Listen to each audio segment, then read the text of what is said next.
ช็อตเด็ดครับมือนี่ครับว่าสิ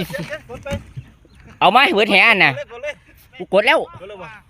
ช็อตเด็ดครับบึกยักษ์ครับบึกยักษ์จากริมน้ำโขงสีลงน้ำแล้วครับ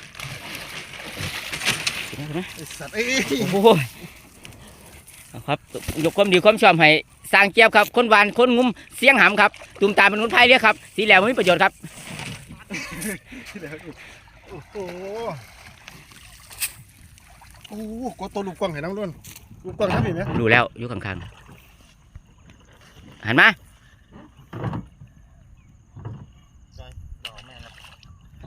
มาจะว่ากินจุกนี่ตรงนี้โอ้โจมขืนเวลาคู่จับไปสี่หาตัวเจ็บคอผมเลยสามไหมแม่สีมาได้สีเห็นว่านั่งไม่